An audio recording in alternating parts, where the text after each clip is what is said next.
guys and ghouls, and welcome to another episode of Fright Mike. And if you're not new here, welcome back to another episode of Fright Mike. I'm Sam. I'm Liz. And today we are continuing our theme of killer crushes for the month of February. This head-to-head is so, how should I say it? It's very on par. And they're almost 30 years apart. Which is crazy. So similar. I remember the second that we walked out of the one movie, and we were like, dude, this is pre-podcast. Pre-podcast. Yeah, because it came out this year. And I was like, the perfect pairing for this movie is the other movie we're doing. Sam, do you want to tell them? Yes. We are doing 1991's Sleeping with the Enemy and 2020's The Invisible Man. All right, first up, we're going to start with the 90s. Happier times. Honestly. We're going to do Sleeping with the Enemy, which came out in 1991. Good year. I was born.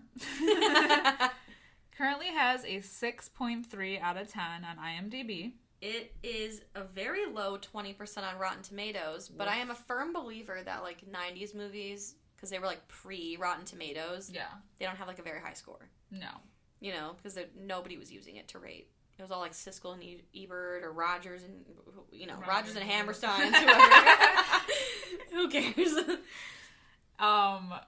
Yes. So, okay, I don't think that this movie was the first movie to have this whole concept of, a woman escaping an abusive relationship to start a new life only to be stalked by them.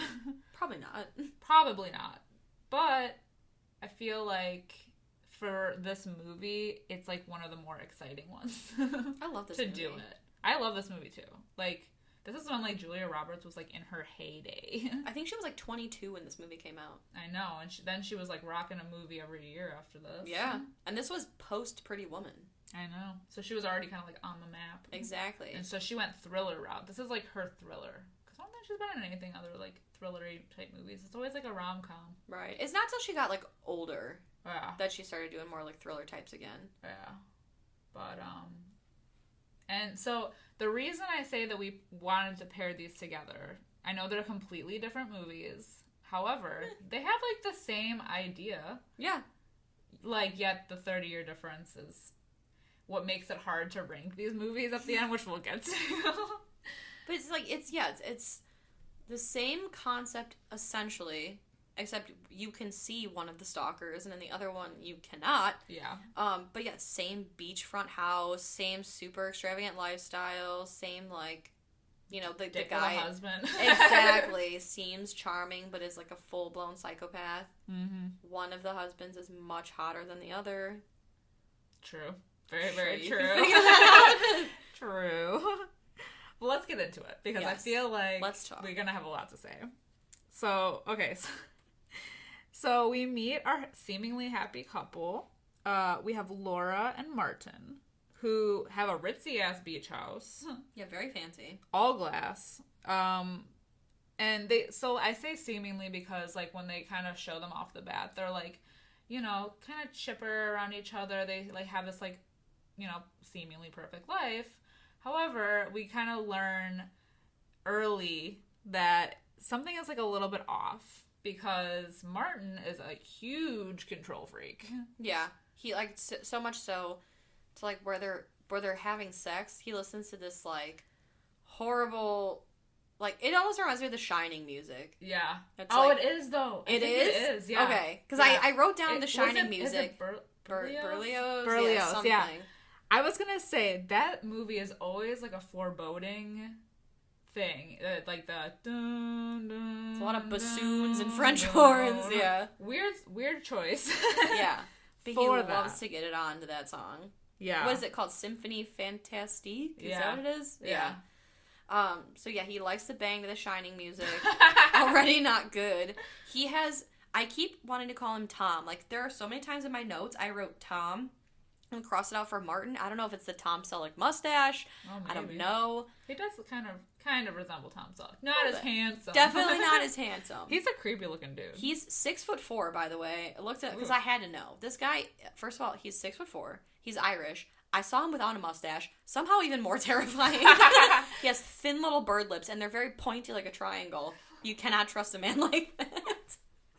He's really good at playing a creepy ass dude. He is. And he's very, like, intense, you know? He has crazy eyes. It's the eyes. He has crazy eyes. Like, we're in Swim Fan from last week. Her eyes are very, like, squinty. Piercing. Yes. Yeah. His are very, like, wide and marble-like. And he has that, like, calm nature about him where, like, you know, like, we see this, like, we see how their dynamic shifts from being this, like, happy couple to what his more controlling side of, like, the towels have to be in a certain order, and, you know, then she's, like, trying to straighten up the cabinet to make sure everything is facing one way, and, you know, he has to have his dinner on the table by a certain time, and, you know, so he's basically, like, made her life a living hell, but he's just so calm because he, you know, will bring her flowers and spoils her, and so, like, we're like, okay, well, maybe she has this good life, but then, you know, then the controlling part comes out. Exactly. He's just so intense because he's like, well, you know how I feel when the towels are not all lined up perfectly, and you know what this does to me. You know? Right. He's like, oh, you know, that's what reminding is for, because he brings her, like, into the bathroom to make a point to show her. Mm-hmm. She's, like, organizing the pantry so all the labels are facing the right way. It's just, like, a fucking full-blown psycho. So we know that shit's happened in the past. Exactly. That sent him over the edge on this. So he is just super controlling. Yes. So after the hand towel shit, he ends up going outside to talk to a neighbor who has a boat. We learn he's a doctor. And he's going for, like, a midnight swim. And through this conversation, we find out a couple things. That Laura can't swim due to, like, an accident. She almost drowned when she was little.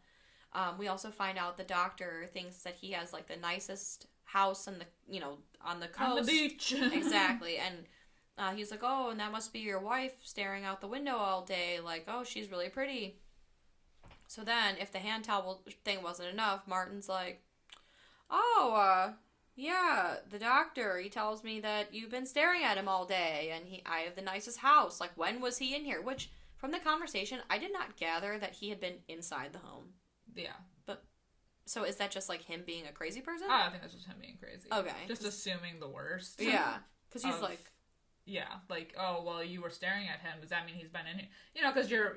I guess when you're, like, that crazy, your imagination just runs wild. Right. Because he, like, full on, like, he smacks the shit out of her. And then she's, like, sobbing, of course. And he's like, does it make you feel good to humiliate me? And then he's kicking her because she's crying. And then he basically tells her, he's like, oh, no, like, just fine. Think of the dinner you'll make for me tonight. That'll make you feel better. And he, like, goes out to buy her a gift. And he's like, oh, now you're gonna sulk all night. It just, like, it's so fucking icky. He's so icky.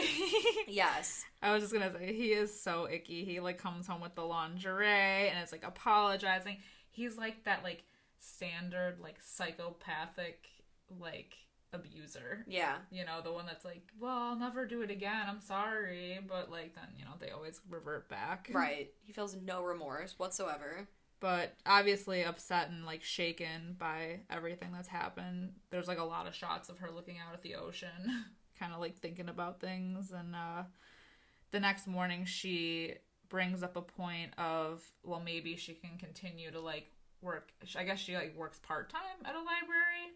Yeah, three days a week. Yeah, she wants to work there more, but he's like, you know how I feel about that, and, you know, think about how the house won't be kept up, and all this stuff. And then she mentions that, you know, she hasn't been away since her mother died, and she had to basically, like, sneak off when her mom was dying to go to the funeral, didn't say anything to him, and he was upset by it, and he beat the shit out of her when she got back. Yes. And the whole reason this came up is because she wanted to work more days, and he's like, oh, well, you know, you already worked 3 days, and, well, what about the dinner? And she's like, has your dinner ever been late once? And he's like, oh, I can remember a time not too far back when it was late by 2 days. And she's like, my mom died.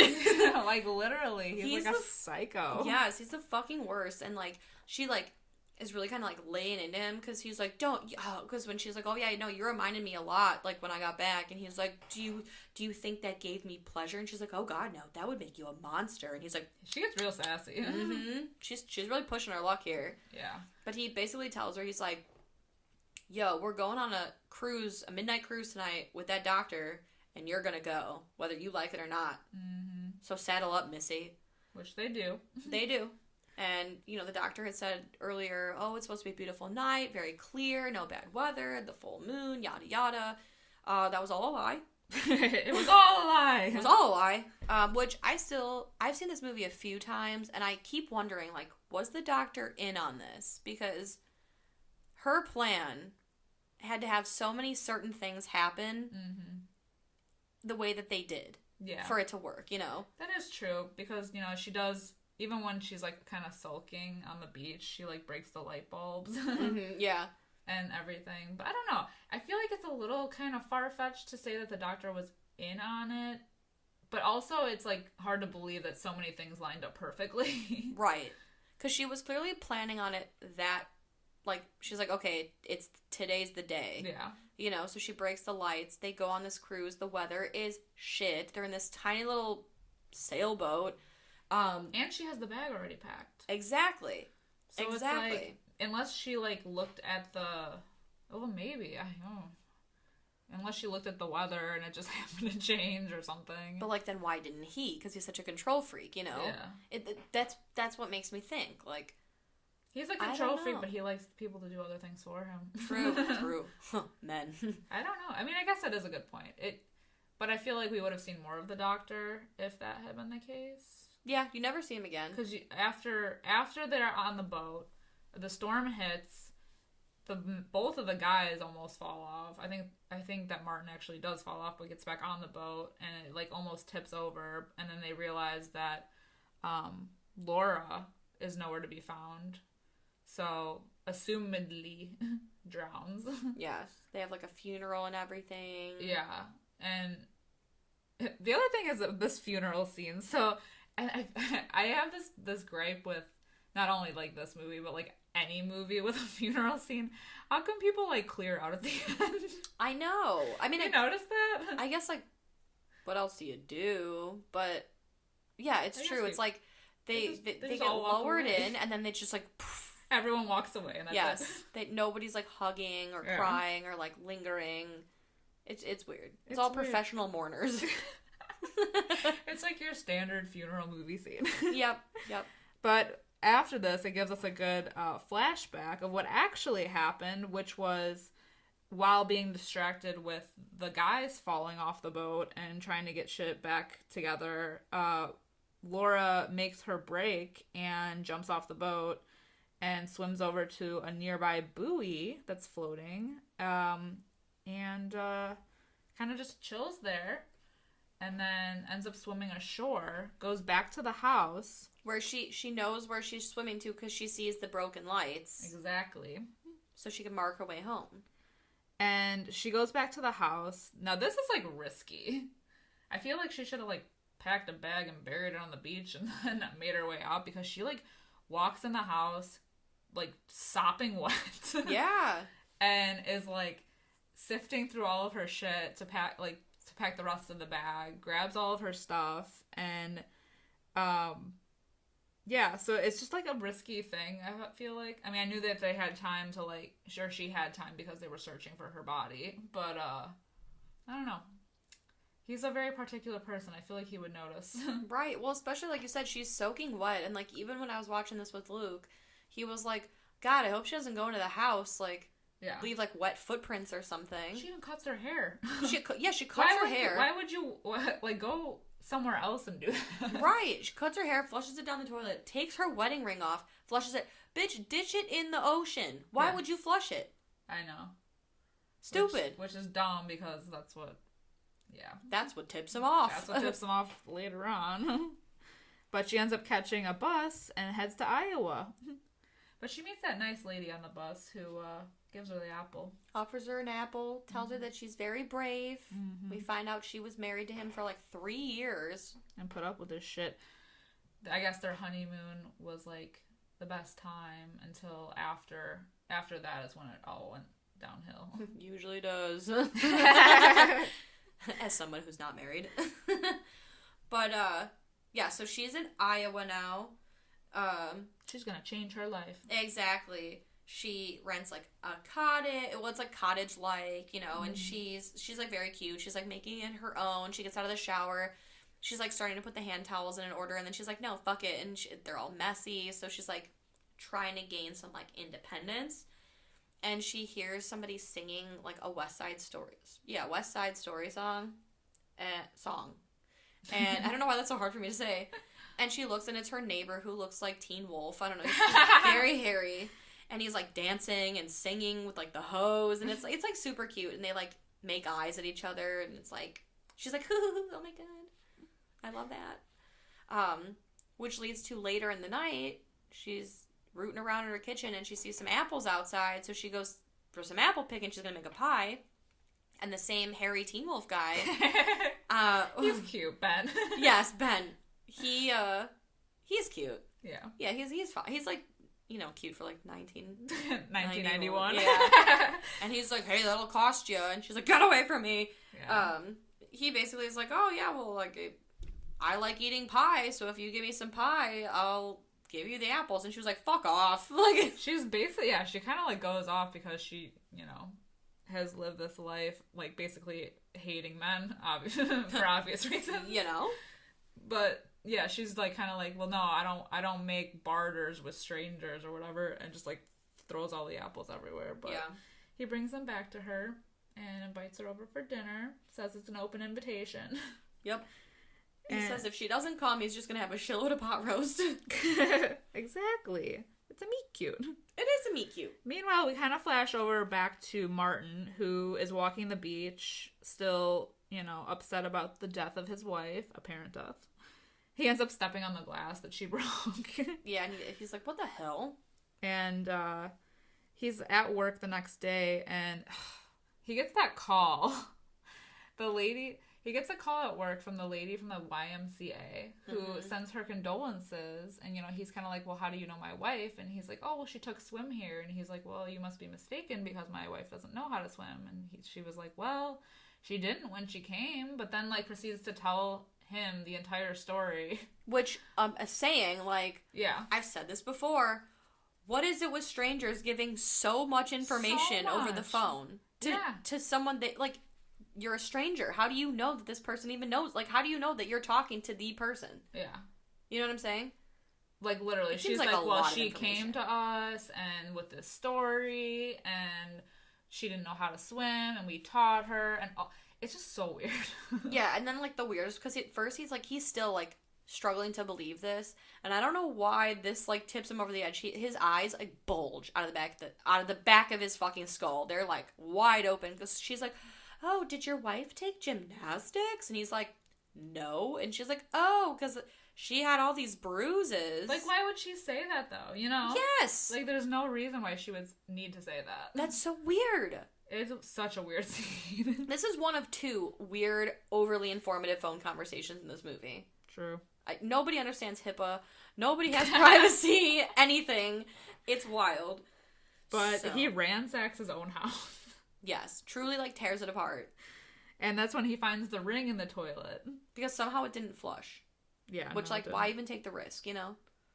Ugh. Why take the risk and flush it? She should have ditched it. When she ditched her floating device in the ocean to swim away, the ring goes too. Yeah. Hello. Whatever. She None of my business. Right. She shouldn't have done it. Well, she'll learn that eventually. But she does have dinner with Ben. And it's lovely. It is. He burns the pot roast. It's fine. It's fine. He pretty much, like, figures out quick, because he's like, oh, well, what's your name? And she says, Sarah Waters. She got a new identity. But he figures out pretty quick, like, she full of shit. Yeah, like, that is not your name. You're hiding something, because he, like, sees her out and about, and he's like, oh, yeah, I saw you the other day, and called your name, and you didn't look at all. It's like, you didn't hear me. And she's like, oh, yeah, no, I didn't. He's like, your name's not Sarah, is it? And she's like, no, I didn't hear you. But, like, he's onto your bullshit, ma'am. He knows. He knows something is up. He just doesn't know the whole story because she's being quiet about it. Exactly. And now that Martin has found the ring, he's definitely suspicious and starts his, like, handiwork by visiting the the like the nursing home that her mom was in, ends up finding out that the mom didn't die, but was moved to another facility by Laura at some point. Right. But, well, we don't know that yet because, like, basically Martin was like, well, we know that she was moved. Yeah. But they were like, oh, well, where did she go? And the lady was like, oh, she went home with you, to live with you. Mm-hmm. Again, so second suspicious conversation. Exactly. You know, like, again, this conversation had too much. Yeah. Yeah, or too much information given out to, like, potentially the wrong person. Because there aren't the ladies even like, well, who are you in relation? Like, right, and, like, all the stuff he's saying is wrong, so that, like, that's weird. And so she's definitely not dead. So she's around somewhere. And now he's like, oh, well, shit. If I can find her, I can find Laura.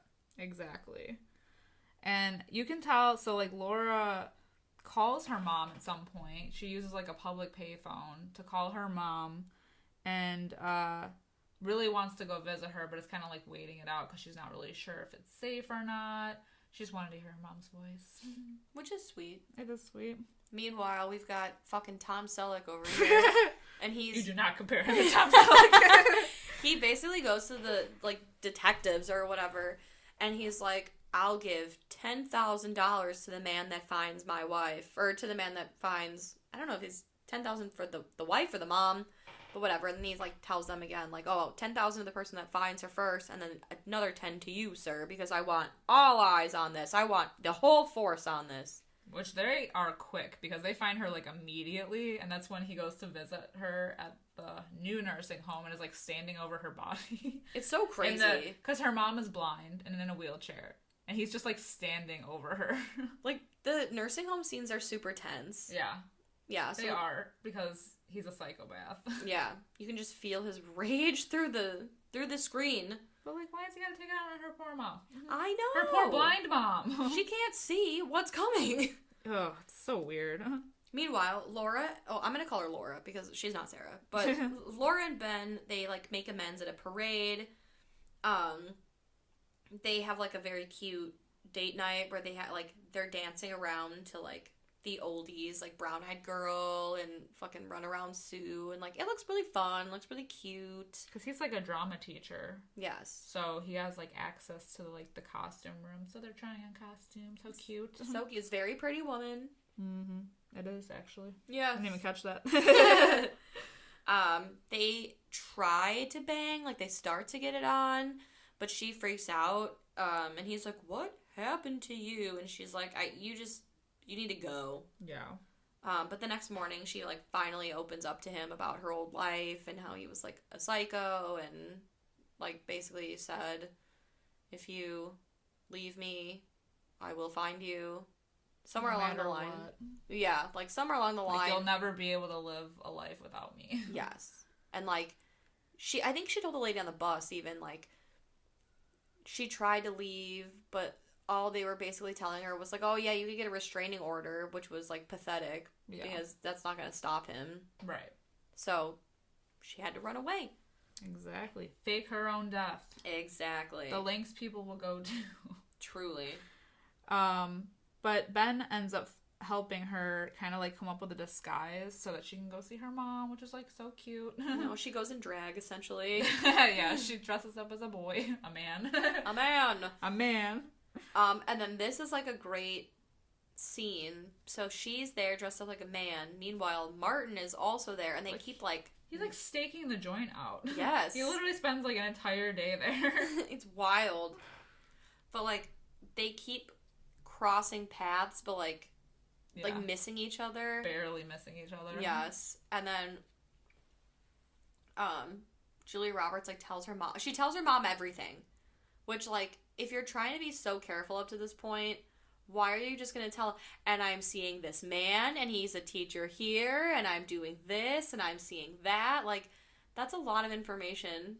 To give out. Yeah, for someone who's trying to, like, stay hidden. Yeah. You know, I'd be like, hey, Mom, just so you know, I'm doing fine. Trust, everything's good. You know? Yeah.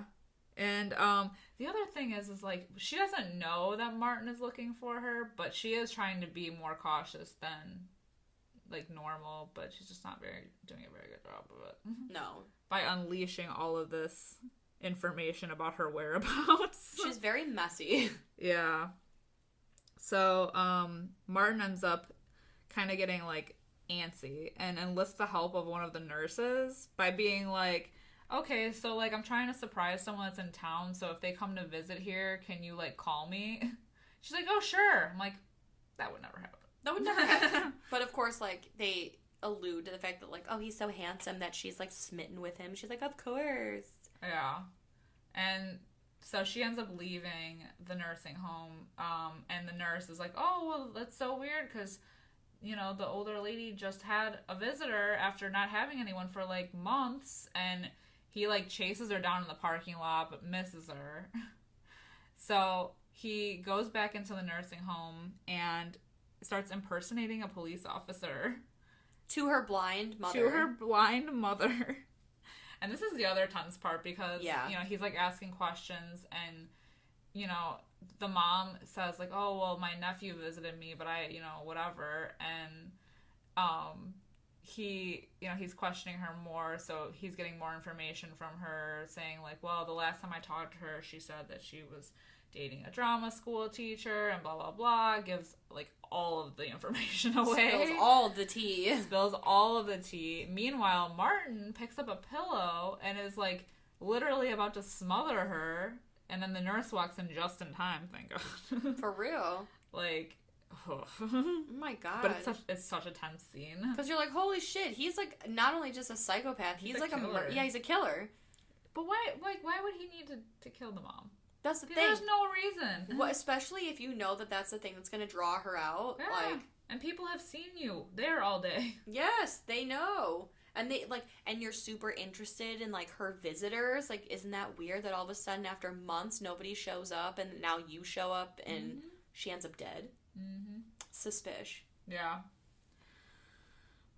He ends up going to hold, like, he goes up to the school that's, like, in the town and holds one of the drama teachers at gunpoint. Wrong one. Yeah, he's like, I live with a man. You don't understand.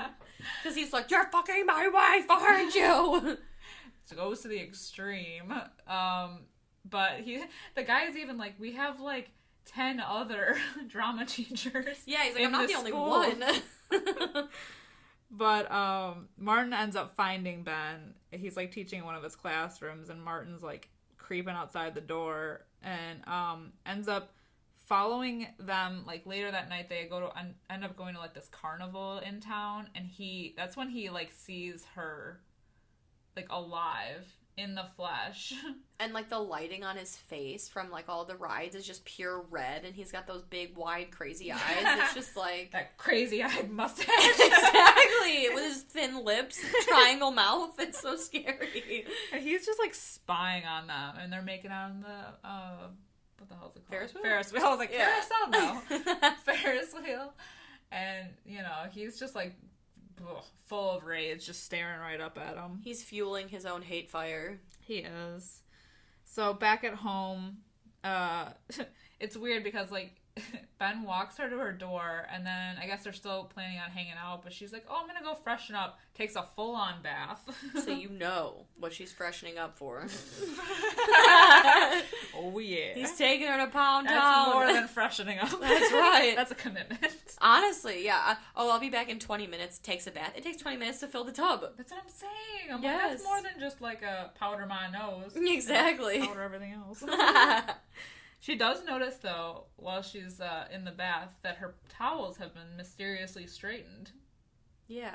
And she's like, no, I'm just being crazy. So she gets a little paranoid and goes down to the kitchen just to open up her cabinets. Luckily, they're still all, like, mishmashed. Yeah, none of the labels are facing the right way, so it's like, okay, we're good.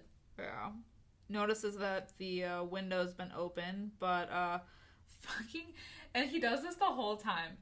As she's, like, going to close the window, like, somebody creeps up behind her, so we're like, oh my god, it's Martin. But no, it's actually Ben, who continuously in this movie scares the shit out of her. After knowing she has, like, trust issues. Yeah, she's got trauma. Oh my god, he's such a douche. It's, like, the third time in this movie that he's done this, where he's like snuck up behind her somehow, knowingly scared her. I would punch him right in the face. Yeah. Like, I mean, you know? After everything that she's been through, he should know better. Right. I'd be like, motherfucker! So they have a nice little picnic in the yard.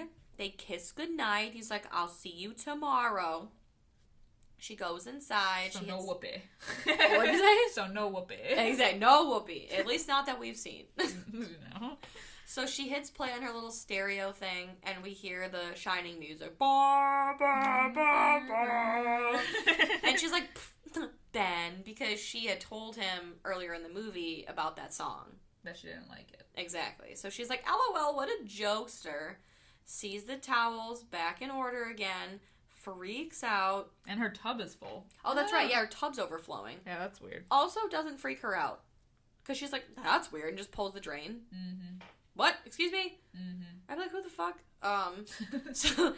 So then there's smoke in her kitchen, and then she's like, while she's dealing with that, she checks the cabinets. Oh shit. All the labels are facing the same way. I wish I had that problem. Same. Somebody's gonna organize my pantry? Gonna organize my house? Yes.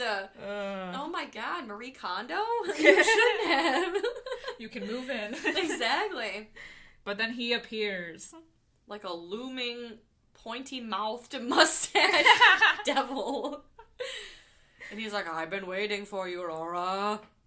Oh, his fucking, even when he's on the boat in the beginning, he's like, Laura! The way he says, Laura! The way he says her name in this movie, I fucking can't. Like, that's how you can tell that he is not American, is the way he says, Laura. Laura! Just screaming. Oh, shut up. Just fuck off. I'll muzzle over his mustache. So, Ben comes to the door again. He's like, knock, knock, me from before. This time he doesn't sneak in, this would have been the perfect time to sneak in, honestly. But he comes to the door like a normal person. And Martin has his gun at the ready, so is basically like, get him the fuck out of here. I'm gonna pop a cap in his ass. I'm gonna give her words. And so, she opens the door and is like, it's not a good time, Ben. And so he knows. Yeah, he gets the gist. She's got tears in her eyes. He knows. He busts down the door. That was the funniest part, because, she's like, it's not a good time. And he's like, got it. See you tomorrow. Gotcha. The door is closed for 0.4 seconds. And he's right through the door. Ugh. Oh, it's great. So he, busts in. Him and Martin have a little kerfuffle, but, Martin's like, nope, and knocks Ben out. So Ben's taking a snooze over there on the ground. Luckily, Laura is able to... She's able to, wrestle the gun away from him. And kicks him in the balls, or knees him in the balls. She certainly does. Gets that gun. Certainly does. And... Sweetly. And she takes one shot, and he's like, ooh, you are good. And so she's like...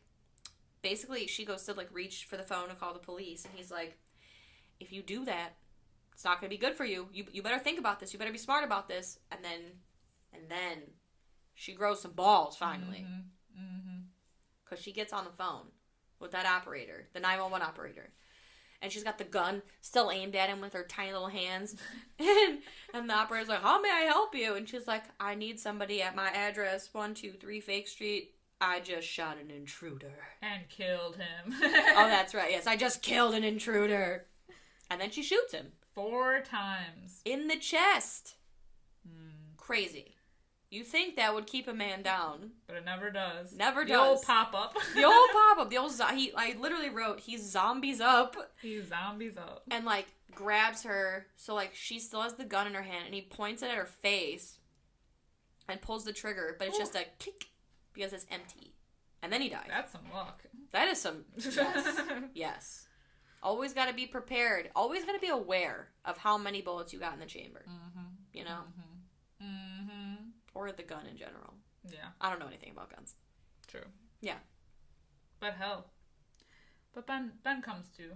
After all the action's over, of course. After all the action's over. And they live happily ever after. So we assume. Yeah. Other than the dead body laying in front of them. But, yeah. It was deserved. It was well deserved. And you know what they say? Trauma makes the heart grow fonder. Double trauma makes the heart grow even fonder. Exactly. So they're all good. Yeah. Well, what did you think of this movie? What would you rate it? Okay, so this is tough. I gave it a 3.75 out of 5 because I love this movie. Like I said, it's not like original, I don't think. I mean, maybe it was the first, but it's been done so many times, but I still love this movie. I love revisiting it.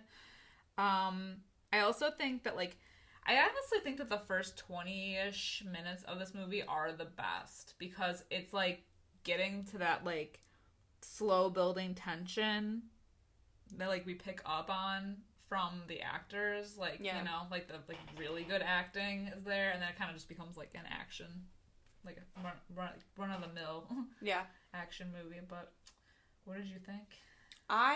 Sorry for all the squeaking, by the way. It is my chair. I'm so sorry. I gave it a 3.5 out of 5. Yes. Yeah, so I'm right there with you. Like, I think it's entertaining. I think it's tense. I probably would have rated it higher had there not been all of the, like, information dumps. Like, it just seems like, I agree with you. The first, like, 25 minutes of the movie is so good. All that building. But then after he discovers that she's alive, it's just, like, everything happens so fast. And he is given so much information so unnecessarily that it's like shooting fish in a barrel. Right. You know, like, he finds her so easy. Right. And, you know, part of what makes the beginning of the movie so good is that I feel like Julia Roberts, she doesn't have a whole lot of dialogue at first, but she says, like, so much without saying anything. Exactly. It's all, like, that, like, what we pick up on and, like, those subtle cues, you know, like, right off the bat, where we think that they're, like, in this good relationship because they have this, like, beautiful house and beautiful life and everything. But, like, she's definitely hurting. Like, there's just something off right away. It's the pain behind those eyes. Yeah. You know, and she's just very careful after that about, like, what she's saying and how she's saying it and what she's doing, you know, because she doesn't want to set him off. Right. But she plays terrified really well as someone who's, like, a leading lady in a lot of the other movies that she's in. She's, like, plays the victim well, I think. For sure. Yeah, she did great. Everybody did great in this movie. Solid. Even Creepy McGee with his mustache. Oh my god. What a psycho. With his thin triangle mouth. I'm not over it. I'll never be over it. Alright, next up, we have something completely different. Not really, though. It's just the timing is like 30 years in the future. No, our present. We're talking about The Invisible Man from 2020. Not so long ago. Like, literally was in the theater a month before COVID shut everything down. The last movie that I saw in the theater. I think it was the last one I saw too. Hopefully we'll be able to go back. I know. Hopefully this year. Yeah. That's so crazy. It's been so long. It's been literally almost a year. Yeah. Well, this movie did surprisingly better on IMDb. Has a 7.1 out of 10. Oh, that's pretty good. I know. Shit. It has a 91% on Rotten Tomatoes. So it is solidified fresh. Solidified. Which I don't blame that score. I'm with that score. Yeah. It's a high score. It's a great movie. Like, I didn't see too many other... I mean, I tried to see a lot more horror movies, like, on VOD throughout 2020, but I would say that, like, this movie was on my top 10 for 2020. I agree. You know? I put this in top 4 for 2020. Ooh, top 4? Top 4. Specific. I really liked it. I really liked it. And it's got Oliver Jackson Cohen in it. Yes. Who's a whole snack. A whole snack. He's still a dick of a husband, but... but it's sexy. He doesn't have a creepy mustache. And he's Luke from... oh, yeah. Haunting of Hill House. Yes. I think his name was Luke, right? It is. Yeah. Luke Crane. He's cute.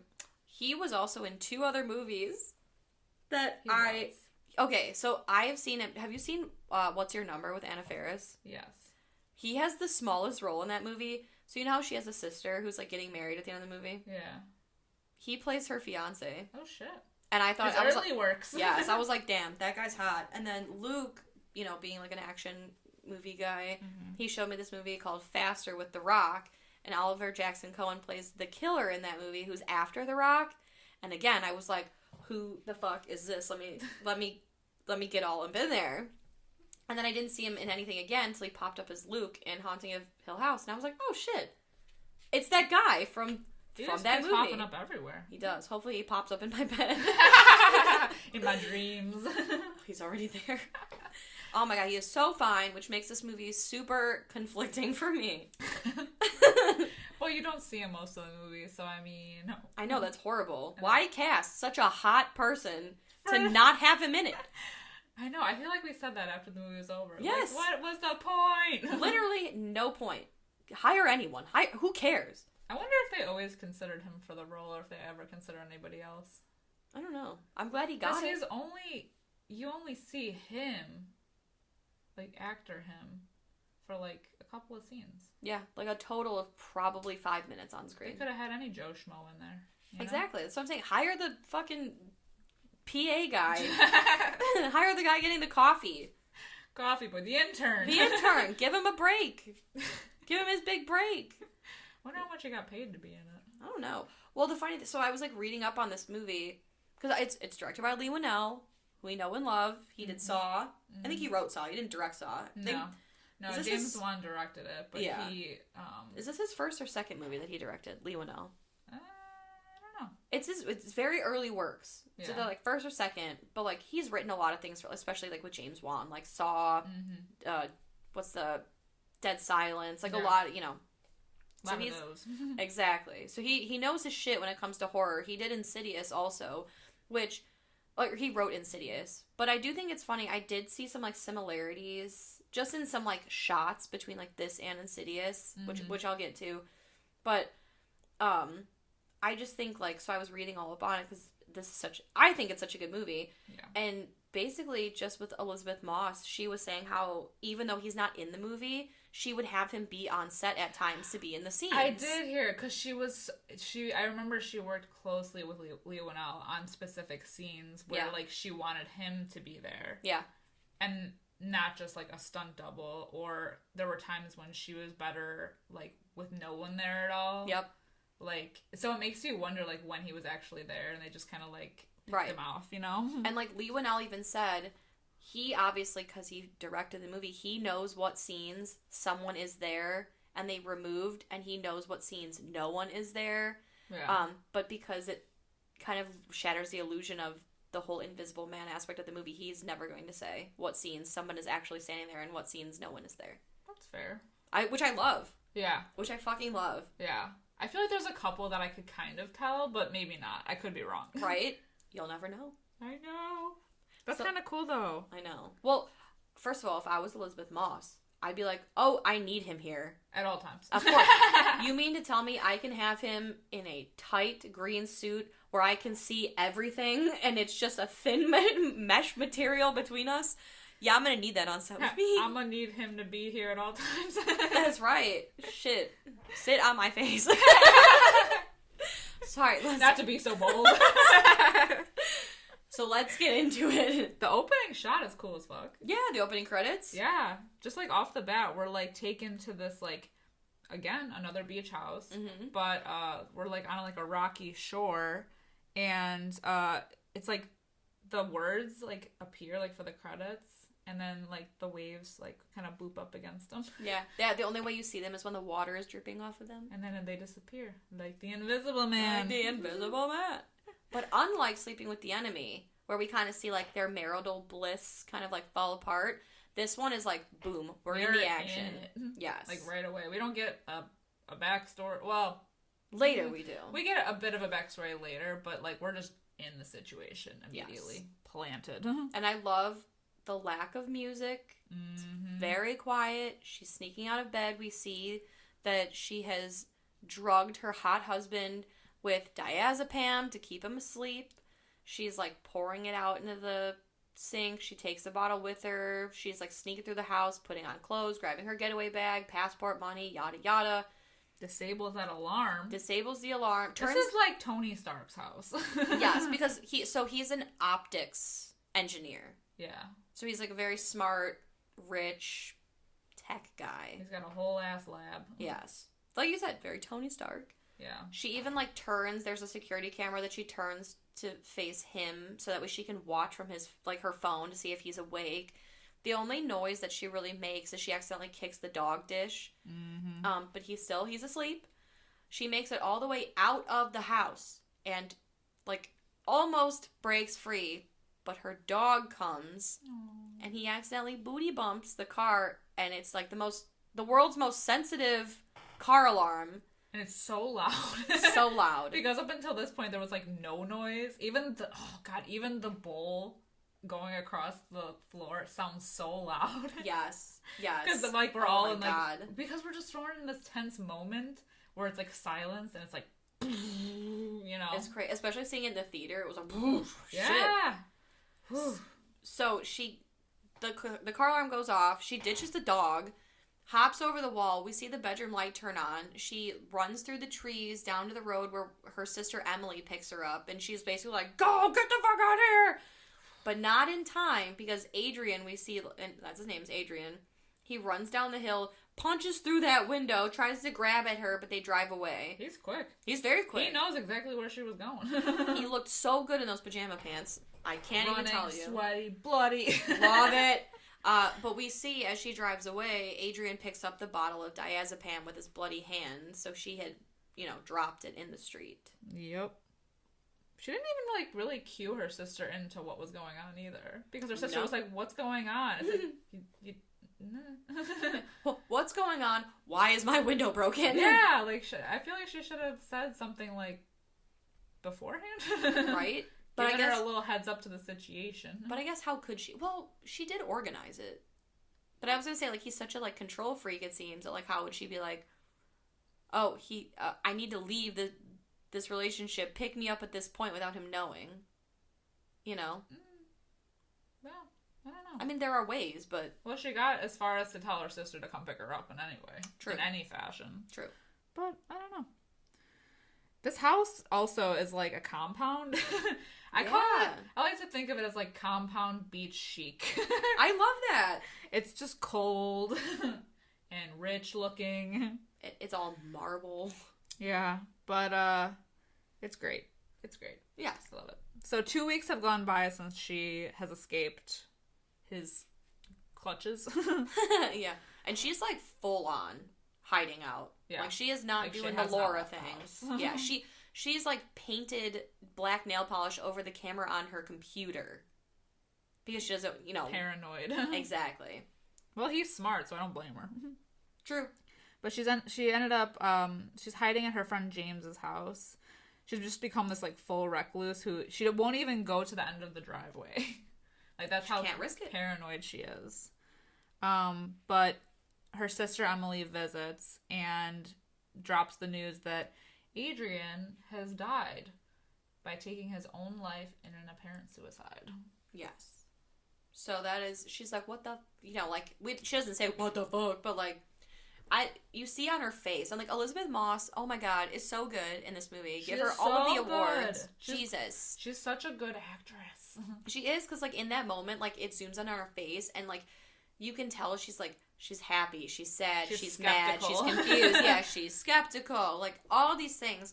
So they go to this, like, meeting with Adrian's brother, Tom, who's, like, a lawyer. And he's basically like, you get his entire, like, estate, essentially, like, $5 million, as long as you're, like, of sound mind and you don't commit any crimes. Just sign right here. So she takes it, signs the shit, tells James's daughter, Sydney, that every month for a year she's going to put 10 grand in an account so she can go to Parsons fashion school, because that's the thing, she wants to be a fashion designer. So like that aspect of the movie lends like to some really cool shots, because there's like what are those, like forms all over the house, like for like clothes. So like you think like somebody's standing there like when you see busts. Them exactly. So that's pretty cool.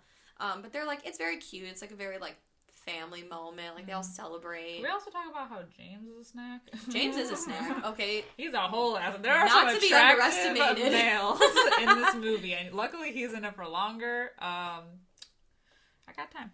I got a lot of time. I got 2 hours and 4 minutes, and then some. What's up? Oh my god, yes. Oh my god. Well, so it's seemingly like happy. Life is somewhat moving on for the most part. But the joy is kind of cut short because yes, she's making strides to be like better. Like she goes to the mailbox and is able to get the mail and is like, there's color to her face.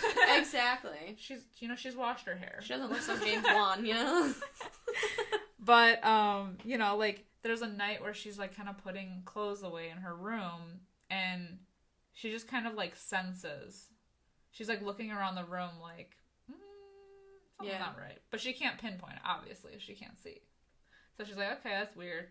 And like the next morning, she's making breakfast and we see her like walk away from the pan and then somebody invisibly turns up the range and like almost burns the whole house down. Well, even before that, like the night before when she was like feeling something creepy, she was walking through the house, that's when she goes outside. Yeah. And like it's because it's cold out, you can see her breath, and then right next to her you see breath. Well, that's the thing. From who? I think it's like that night because it's like the that it's one of many of these shots where you're like, oh, and it reminds me so much of Paranormal Activity, which I want to talk about at some point. Where like you have those like looming shots where the camera like tilts over into nothing, so we're like looking all around to like if we could see anything, and then it pans back over.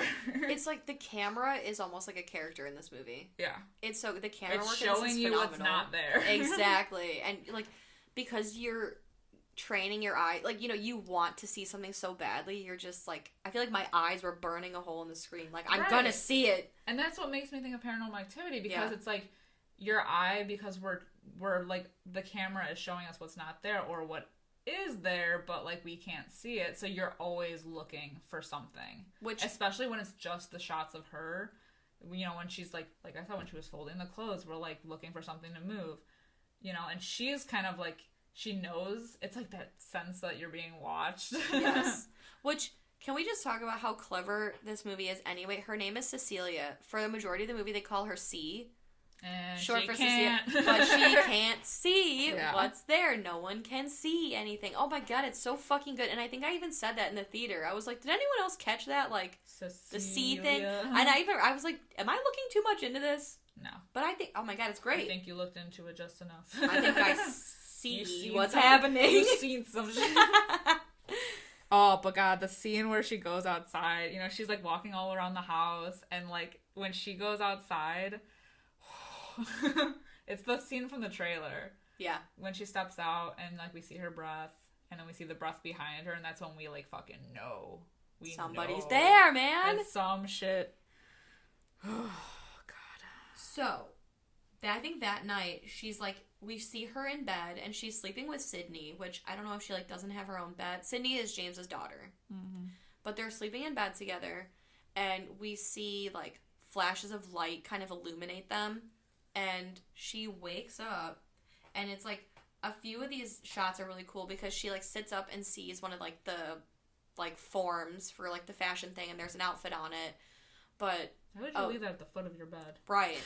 But like, oh, it's just a form, thank God. And then she looks at the chair, which I think is like a nod to the original Invisible Man. Yeah. But again, she's like, oh, like I think she even like touches the chair. She's like, okay, nothing's here. Because it looks like someone is sitting in there. Yeah.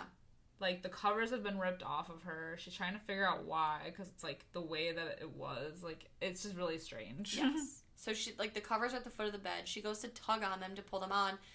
But there's feet standing on the fucking blanket. So scary. And then it like walks towards her, and so she like freaks out. She calls for James. He's like, what? And she's like, there was somebody here. But there's nobody there. She can't explain it. Yes. Fucking wild. Well, I think he like attributes it to like nerves because she has that interview, right? Yeah, because the next day she has that job interview where she goes in, and I think so she's like an architect. I don't know. She's really good at like drawing. Yeah, so I think it's an architect. Which, okay, wait. On my Lee Winnell thing, I think he directed Upgrade, and the guy that interviews her for the architect firm is the guy from Upgrade? Is the bad guy from Upgrade. Oh, the bad guy. Yeah. Not the main guy, because he's the main guy from Upgrade is, I think, the guy from The Invitation. Oh, The Invitation, yeah. Yes. Yeah, so I think this smarmy face guy, he's the bad guy from Upgrade. So it's like a whole Lee One-L universe. Oh my god. So cute. So she's going for the job interview, goes to open up her portfolio, and lo and behold, it's empty. So that's awkward. Yeah, she's like, These were definitely in here, and they're not now, so suspicious. And she kind of has, like, a fainting spell. That's super embarrassing. Yeah, so she finds out that, she was drugged. With diazepam. With the diazepam. And the way that they find out, like, she finds out is so weird. Like, when the doctor calls her, they're like, yeah, like, you have, like, a really high dose of diazepam in there. And she knows that she, like, lost it at some point, but it's just sitting on her bathroom counter. Yeah. With the bloody, like, handprint on it. Yeah, and it's like they make a point, like, again, the camera work is so good because she's in the shower when she gets the call. So she, like, leaves. She walks out of the shot and we see, like, the bathroom counter. So it's like, okay, obviously they did it on purpose. And then when she comes back into the bathroom, she's, like, towel drying her hair off. And she's like, diazepam, what are you talking about? And she sees the bottle on the counter. And it's like, that wasn't there 2 seconds ago. I know this because the camera told me. Nope. Fucking wild. So she knows now. She's like, I'm fucking onto you, bitch. She goes to confront his brother. Exactly. At his place of work. Tom. I was like, what is his name? Tom. And, you know, she's like, listen, Tom. Tell him to stop. I know that he's doing this. He's a genius. He has a way. He's this optics genius, engineer genius. He's found a way to make himself invisible, and he's fucking with me. Exactly. She's like, it's the same, like, sort of speech from Sleeping with the Enemy. She was like, he said, if I ever tried to leave him, he would find me, that no matter what I did or where I would go, he would find me, he would walk right up to me, and I wouldn't know he was there, but he would leave me a sign. And then she puts the bottle down, and she's like, what's this? Oh, I got goosebumps. Right? And he's like, I don't know, what is it? She was like, I lost the bottle the night that I left him, and now I found it. He's like, sounds like a good problem to have. He's like, you lost it, you found it. She's like, no. No. No.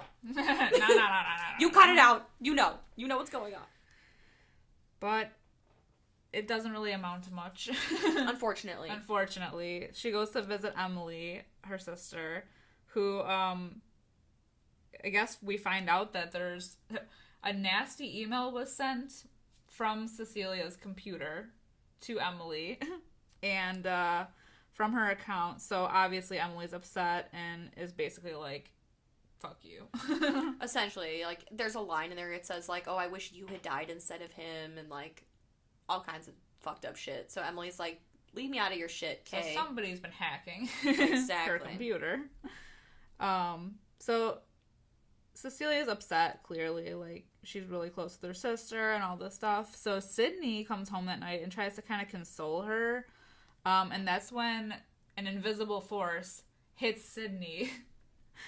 And because Cecilia was the only one in the room with her, you know, even Sydney kind of, like, looks at her like, oh my god, like, what did you just do? James runs into the room and takes her away.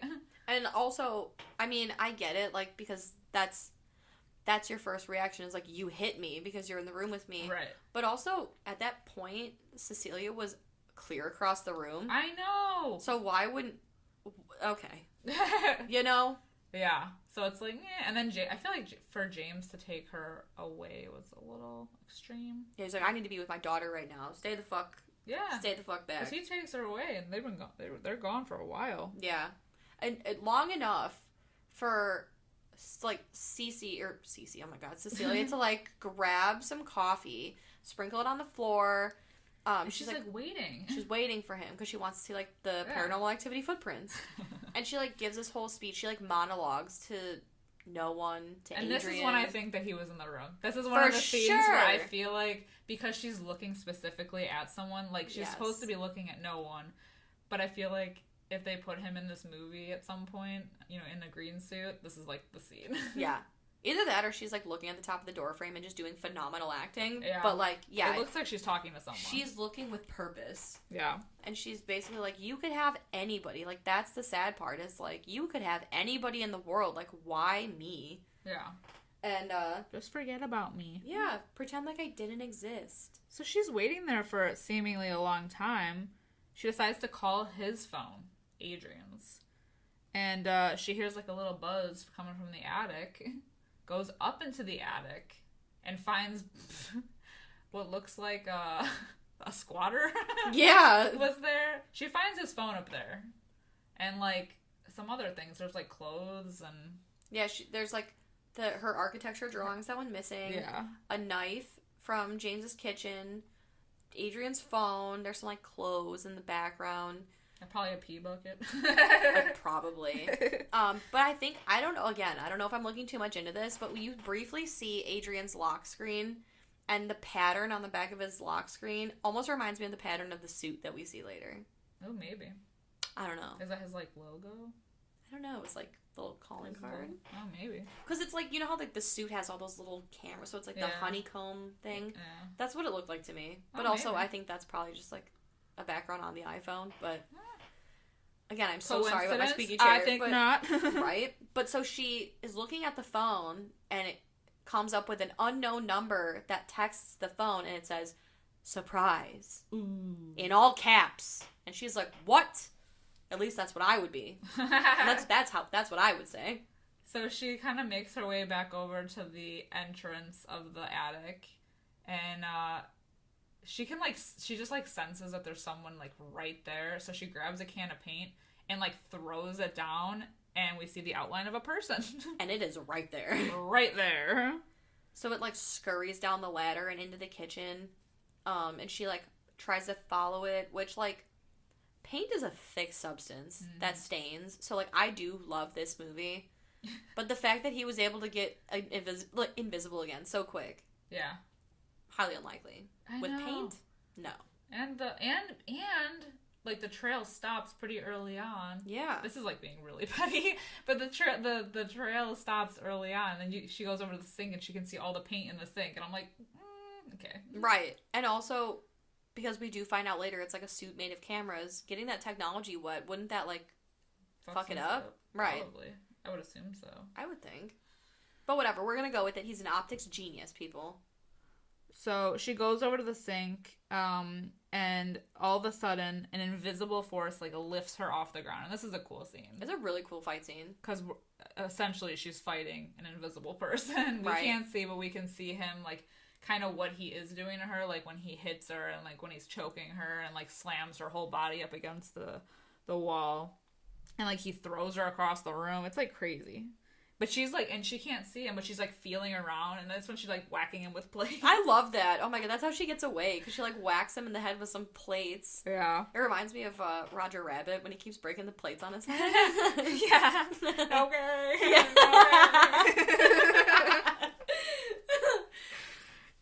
So, anywho, she gets out of there, hops in a lift, and she's like, take me to this place. And we go back to the compound. Back to Adrian's house, where poor Zeus is there. Has anyone, like, tended to this poor dog? Right. I feel like, if anything, that should have tipped someone off that, like, the dog has been chilling there this whole time. No one's taking care of him because Adrian's quote-unquote dead. Yeah. How's this dog just chilling? I mean, no one cares about the poor pupper. He's just, like, chilling there. But she goes back to his lab and finds his suit. His super suit. My super suit! And it, like, basically confirms that, like, you know, she's messing with the buttons on the wall. And basically it confirms that, like, yeah, he has another one of these suits. Yeah, why did he make two? I don't know.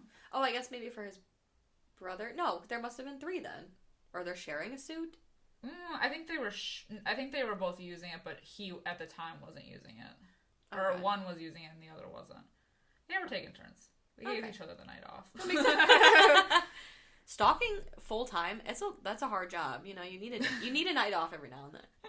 Are you speaking from experience? Absolutely not. What? I would never. So she finds the suit, ends up hiding it in his, like, gigantic closet. In the same hidey hole that she hid her shit in. Yeah, in that, like, vent. Yeah. Which, I got questions. Like, how... He knows a lot about a lot, but how did he not know about that hidey hole? I don't know. You know? He's smart, but is he that smart? Right. We'll see. Yeah. Well, he ends up coming back to the house. And in a very tense scene in the closet, he's, like... Luckily, she's able to figure out where he is because she can, like, look down on the carpet and see the, like... prints of his shoes in there. So she ends up getting away. Barely. Barely makes it out. Barely makes it back to her lift, but he held out for her. He did. He waited for her, which it seems like it's a very long drive from wherever she was to, like, the compound. Yeah. But then for her to be like, I'll be right back, I'd be like, fuck you, ho. Like, yeah. It's your own ride home. But he waited. That's a hell of a lift bill, though. Yeah, I hope she gave him 5 stars. Please rate me. Oh my god. But that night when she goes, I'm talking about this scene. Oh. The restaurant this fucking scene. She wants to make amends with her sister, Emily. And she goes to meet her. She's like, you have to meet me in a public place. Like, it can't be private. He's after me, blah, blah, blah. This scene, friends. Oh my god. It's crazy. I remember when we saw this in the theater, I feel like everyone was like, yeah. It was a moment. They're sitting at the table in this crowded restaurant, talking. She's telling Emily everything that she discovered about Adrian, everything. They're making amends. Out of fucking nowhere, we just see a knife being lifted, dragged across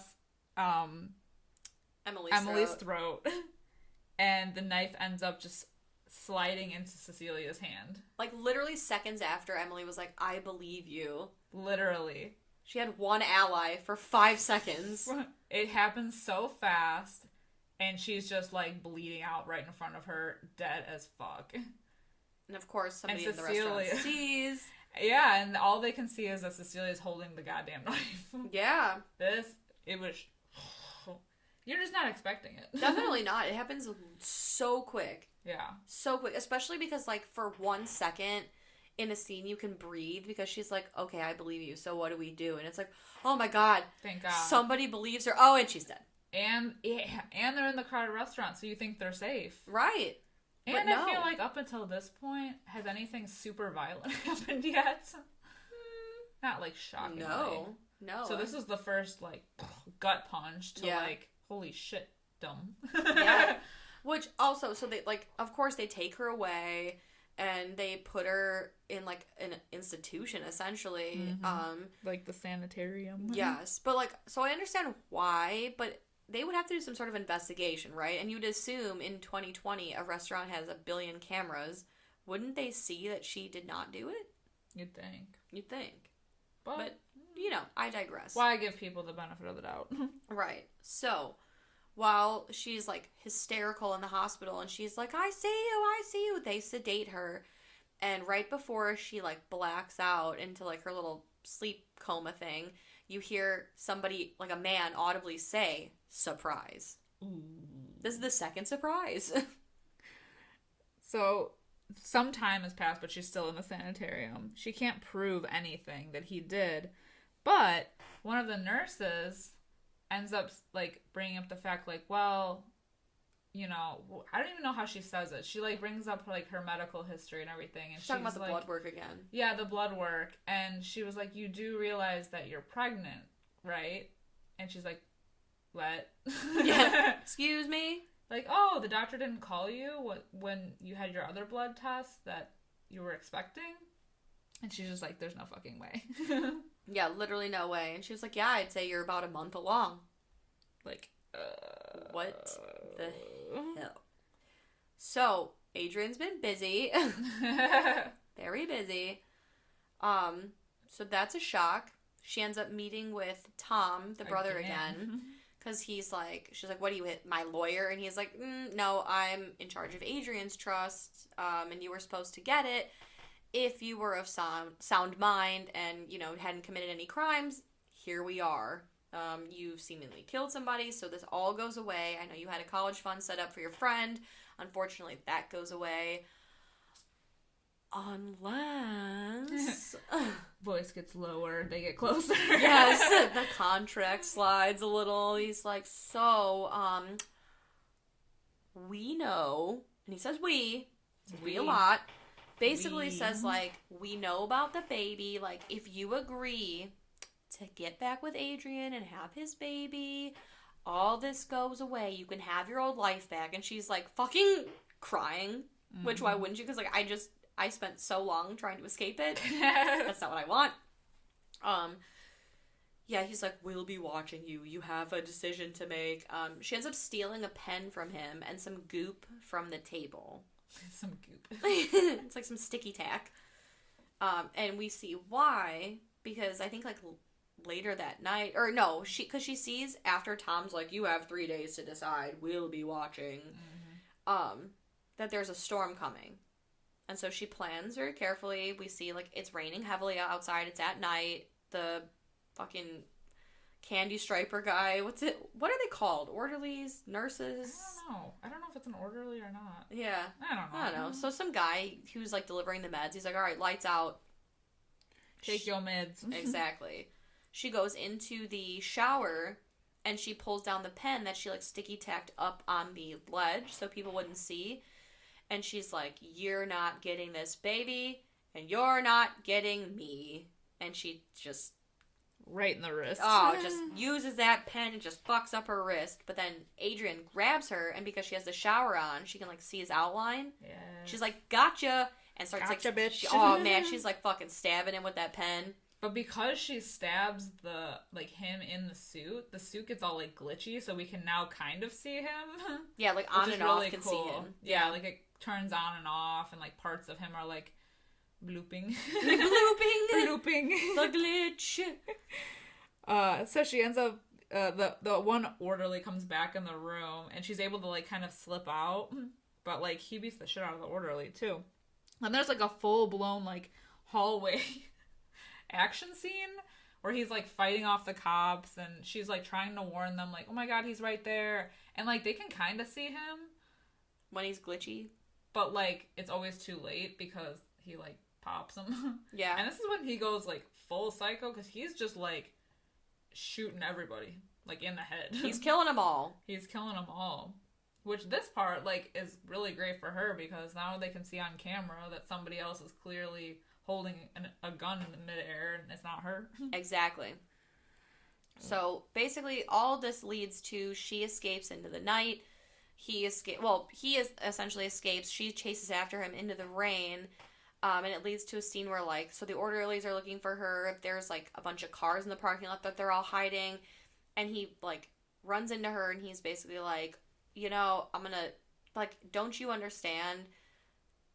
By, like, trying to do all of this, you're just hurting people that you care about. He's like, now I'm gonna go fuck up Sydney because I'll never do anything to hurt us. Yeah, because he wants that baby. Exactly. That baby is his. Exactly. So he scooches, like, he scurries away, and he's on his way to Sydney to just, like, you know, fuck her ass up. So she ends up finding a car to chase after him.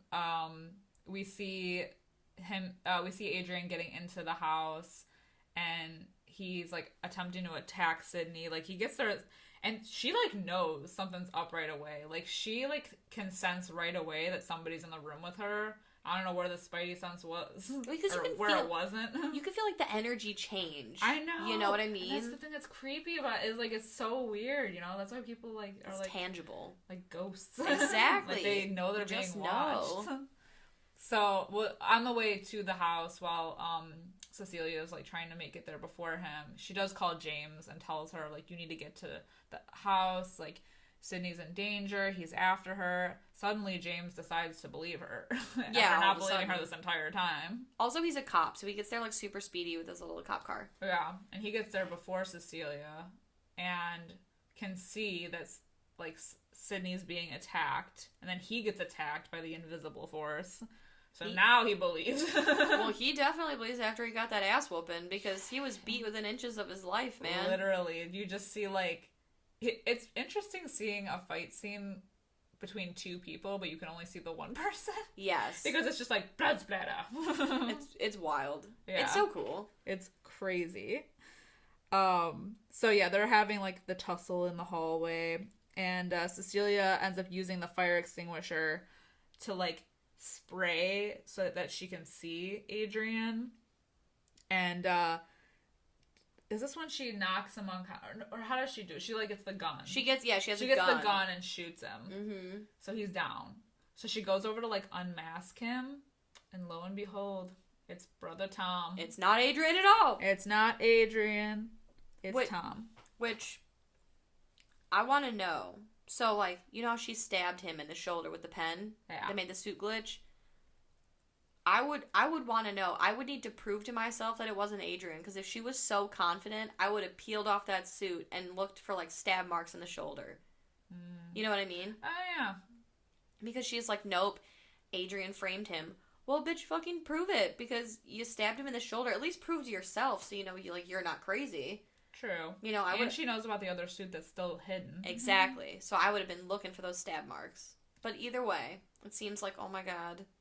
Like shit. It wasn't Adrian all along. Adrian really is dead. It was his brother the whole time. But then we cut to like a SWAT team. Yeah. This is weird. Yeah, and then they like bust down some like random shithole. I don't even know. Yeah, where. And they find Adrian tied up in this, like, hole, and he looks dirty, but also good. He's got some scruff, but not too much scruff. Yeah, he's in a white t-shirt. It's fabulous. She firmly believes, though, that he set his own brother up. Like, she is not buying for a second that he's a victim, because he's never been a victim. Exactly. He's too smart. He's pulled one over on everyone, including y'all, and she's gonna prove it. So I think like later that night or like a few nights, sometime at night, she calls Adrian and she goes over to his house, and her and him are both looking like snacks. Like, she looks good, he looks great. I can smell what he smells like. It's like bergamot and like wood. Oh my god. Bergamot and sandalwood. Yes. Oh my god. So it's like kind of cute or whatever. He's like, I didn't know what to order for dinner, so like I ordered everything. And they're sitting at this table. What a guy. I know. A guy after my own heart. I didn't know what you wanted, so I bought you the entire menu. Bitch. Thank you. Now wife me up right now. Yes, take me on this table. This is the real 50 Shades of Grey right here. Exactly. So she's like, we see purposely a security camera shot of Adrian at the dining room table. And they're talking, and she's like, you know, if you want to be in this baby's life, we need to start with honesty. Like, you need to tell me that it was you. And he's like, it wasn't me. Like, I'm starting with honesty. It was not me. It was my brother Tom. Like, you fucking saw it. And the whole time, so we find out eventually, like, James is listening. She got a mic on him. Exactly. So, a mic on her. So she's, like, trying to catch him in some shit.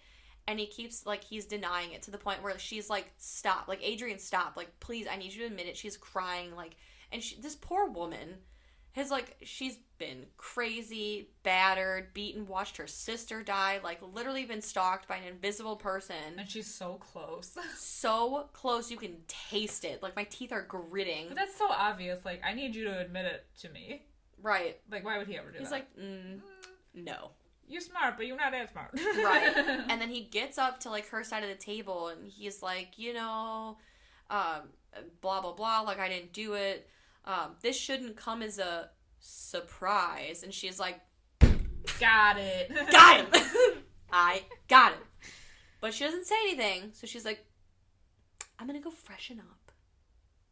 I'll be right back. Clean myself up. Exactly. So she gets up, we see her in the bathroom.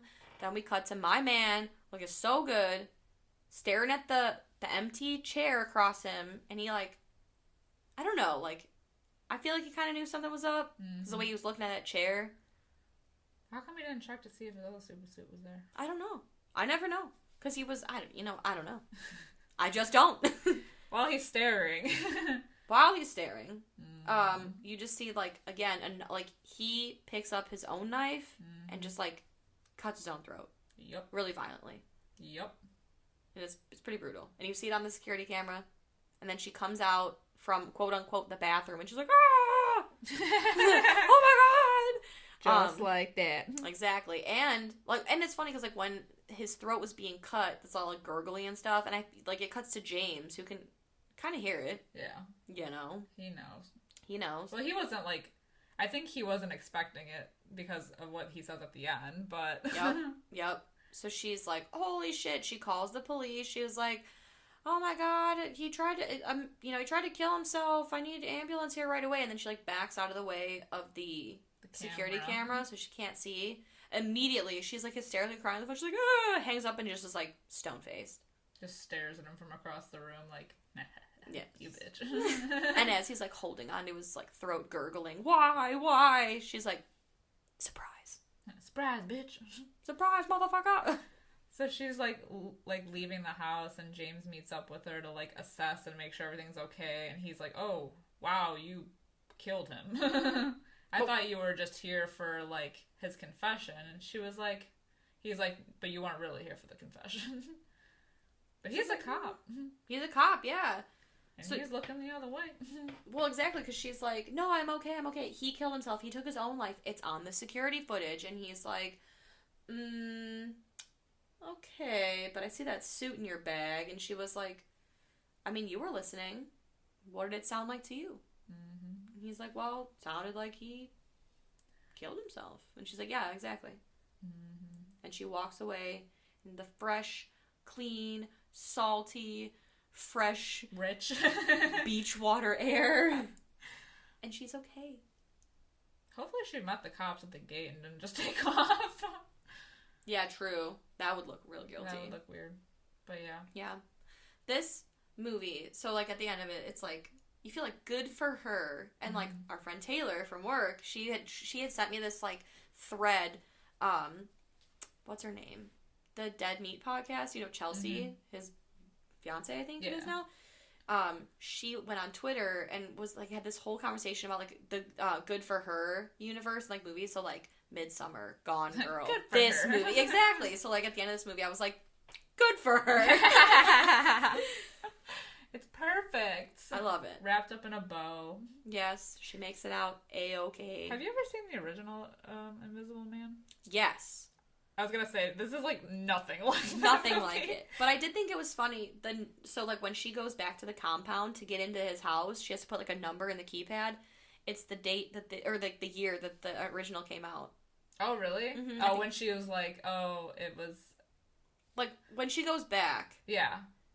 Before she finds a suit, like okay, when she so finds it's not their anniversary or whatever. No, it's the other one. Yes. I just think it's funny because like when I saw the original, I watched the original. I think before this or after this. I don't know. But it's just so funny because it's so different and he's still such a dick in the original. Yeah. Well, even Hollow Man, which is like the Invisible Man from like 2002. Kevin Bacon. Yeah. Still a dick, still a narcissist, still a brilliant person, but it's Kevin Bacon. Bacon. I had a thing for him when he was in like Friday the 13th, but Kevin Bacon and Hollow Man, no. Nothing compares to Adrian Griffin in this movie. Nothing! It sounds like a romance novel name. Adrian Griffin, billionaire, optics engineer. So true. The dark secret. Ooh, and a passion for makeup artistry. There were two scenes that they never showed that were in the original trailer for this movie that I'm kind of upset that never made it. Did you notice that? I know the handprint on the shower. The handprint on the shower, and the scene where she's literally just staring at the chair in the living room, and they're like, what are you staring at? And she's like, he's there. He's sitting right there. Those are deleted scenes on the DVD, which I think are interesting. I do know that the reason they didn't include the handprint on the shower thing, they filmed it, but I think it was Lee Winnell decided not to put that in the movie because he thought that the pill bottle was chilling enough. Ooh. So take that for what it is. I guess the handprint on the shower could have been like something that was like done before, essentially. Yeah, like I get like the pill bottle was like more chilling than just like the handprint. Yeah, true. You know. Do you know who was considered for the role of Adrian? Oh, I certainly do. I was gonna say. Oh, I certainly do. I was gonna say, I know that you would have saw this fact. Our boy Skarsgård. Oh my god. Alexander Skarsgård. They shouldn't. No. I don't think it would have been right though. I don't feel think so. like because I would want to see him more. Well, of course. Like, why? Of course, like, yes, like, book a hot actor, but book, like, a hot, unknown actor. Like, somebody, like, not big, because he's not in it for very often. Yeah. Why are you gonna draw women to the theater? It's around Valentine's Day. Let's get him in there. Put a hot guy on, in the advertisements, or I guess not, but, like... She carried this movie, though. She did. definitely did. She killed it. Killed it. Yeah. All right, what's your rating? 5 out of 5. Really? I love it. I love it. I don't want to give a lot of 5 out of 5s because they mean a lot. Yeah. But to me, I have watched this movie so many times. Other than, like, like the technology, like, would it really work? Or, like, some, like, little nitpicky stuff. Like, I honestly really love this movie. It all works for me. Even if it doesn't, like, logically maybe work in the real world, I love it. Oh, damn. What are you giving it? Okay, I gave this movie a 4 out of 5. It was hard, like I said in the beginning of the episode, it was hard for me to do because I love Sleeping with the Enemy because it was, like, somewhat OG. I love this movie. The only thing is, like, I think I love, like, most of this movie. It, like, I think it's, like, the whole, like, what you can't see is scary thing, but at some point it kind of goes, like, beat for beat and becomes a little predictable, but it's so good. Like, it's so well done. It's not, like, arguably the story isn't original, like, i.e. Sleeping with the Enemy, Enough, like, all of those kinds of movies, but it's, like, a modern, fresh take. Yes. On, not only those a classic monster movie, and... Exactly. And it has those shocker scenes. It does. And I mean, to be honest, like, I do think this is a really good movie. I did possibly give it a thirst bump. But I really do like this movie a lot. It pained me to, like, put it higher than Sleeping with the Enemy just because I've seen Sleeping with the Enemy more, and this was more new. And normally I like my old stuff more. But I mean, it surprised me. I didn't think I was going to like this movie as much as I did, and I really enjoyed it. I enjoyed rewatching it. So, like, yeah, Elizabeth Moss freaking kills it in, like, everything that she's in. She's a fantastic actress. So good. Yeah. So, yeah. Alright, guys, that's going to wrap it up for this week's episode. Let us know what you think of the new Invisible Man, as well as Sleeping with the Enemy. Let us know if you think they compare well together. It's the same similar plot, like we said, but, was it done better now? Is it too modern now? I want to know. Yeah. I want to know.